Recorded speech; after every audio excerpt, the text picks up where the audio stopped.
notre nouvel épisode de notre série consacrée aux contes, mythes et légendes méconnues.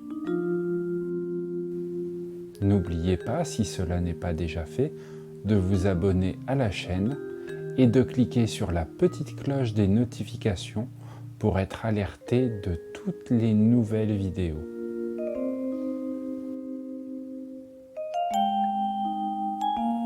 Merci à Abdel pour la musique.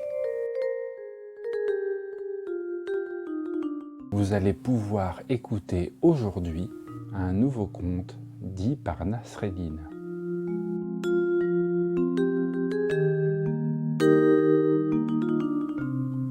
Je vous souhaite un agréable moment et une excellente écoute.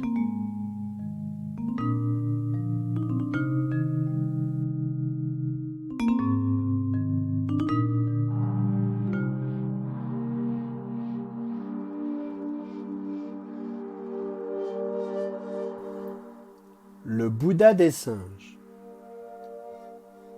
Il était une fois, il y a longtemps, un grand-père et une grand-mère très pauvres. Ils habitaient dans une petite ferme qu'ils tentaient tant bien que mal d'exploiter pour gagner leur vie. Cependant, leur récolte n'était pas très fructueuse et les deux paysans vivaient avec très peu de choses. « Je voudrais que tu me fasses un vêtement plein de couleurs, » dit un jour le grand-père. « Ainsi je pourrais faire peur aux oiseaux qui viennent piller notre champ. »« Tu n'es pas sérieux à ton âge ?» lui demanda la grand-mère. « Bien sûr que si.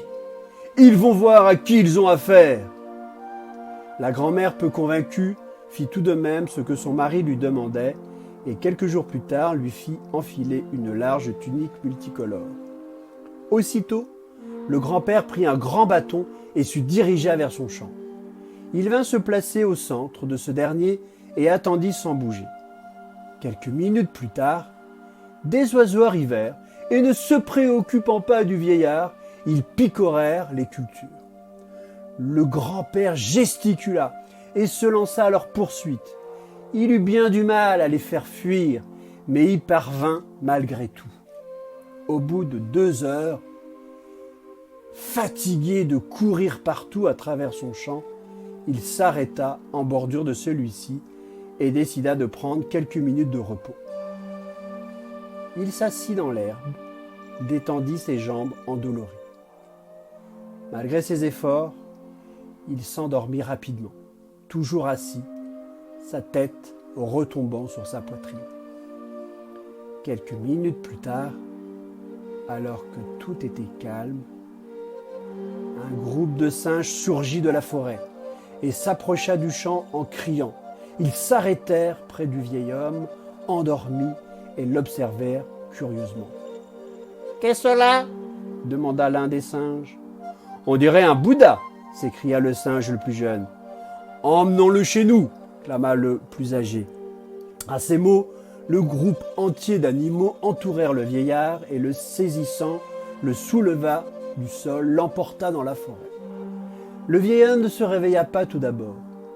Ça n'est que lorsque les singes arrivèrent au bord d'une rivière qu'il entr'ouvrit un œil, se demandant bien ce qui se passait. Il entendit les conversations des singes et comprit qu'il valait mieux ne pas bouger, sans quoi il risquait de les faire fuir. Il resta donc immobile, faisant semblant de dormir. Les singes criaient et s'encourageaient les uns les autres. « Attention au Bouddha, il ne faut pas qu'il soit mouillé. Allez, plus haut, on y est presque. » Après un long effort, ils parvinrent à franchir la rivière et, portant toujours le vieillard immobile, ils gravirent agilement un surplomb rocheux avant d'entrer dans un temple abandonné et de déposer le vieil homme sur l'autel. « Que notre Bouddha est beau !» s'exclamèrent-ils en se reculant pour admirer leur trophée.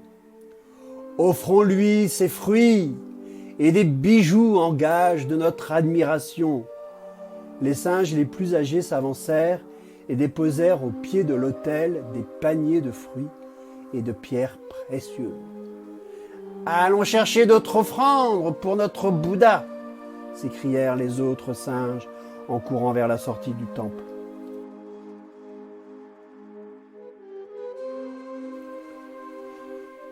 Le reste les suivit rapidement, laissant le vieil homme seul, toujours immobile. Une fois qu'il fut sûr que tous les singes étaient partis, il osa relever la tête et descendit de son perchoir. Il fut émerveillé par les offrandes des singes, et les ramassant, il les rassembla et sortit du temple avant de s'en retourner chez lui. Quelle ne fut pas la surprise de sa femme lorsqu'elle le vit revenir avec de tels présents et une si grande fortune. Avec ça, ils pouvaient vivre à l'abri du besoin jusqu'à la fin de leur jour. Peu de temps après, la voisine de notre couple vint à apprendre l'aventure du grand-père et la richesse dont il avait hérité. Celle-ci en fut jalouse. Lorsque son mari rentra le soir de son travail, elle lui dit « Je t'ai confectionné une tenue multicolore pour les champs. Ainsi, tu feras comme notre voisin. Il n'y a pas de raison qu'il puisse devenir riche et pas nous. » Le lendemain donc, l'homme enfila la tenue et partit au champ. Il s'assit dans l'herbe au bord de celui-ci et attendit en faisant semblant de dormir. Quelques dizaines de minutes plus tard, le groupe du singe surgit des broussailles et l'entoura. « Notre Bouddha est de retour. Il ne ressemble pas trop à celui que nous avions ramené au temple. Qu'importe, emmenons notre Bouddha. » Aussitôt dit, aussitôt fait. Voilà notre homme entouré par les singes et soulevé agilement avant d'être emporté dans la forêt.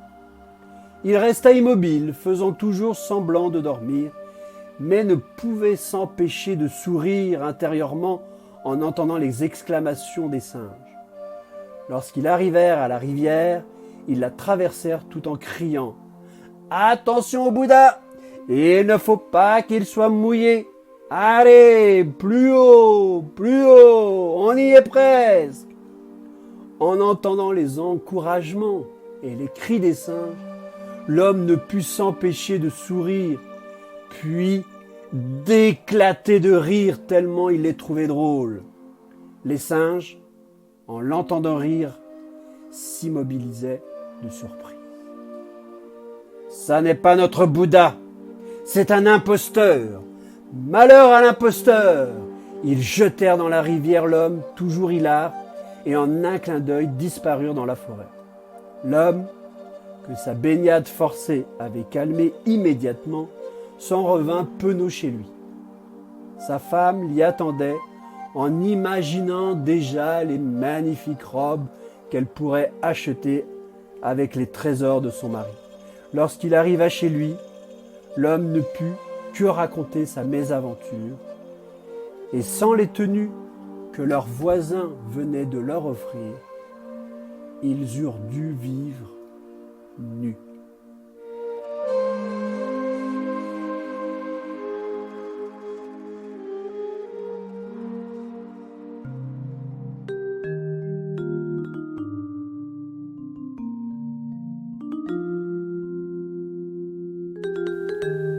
Cet épisode touche à présent à sa fin.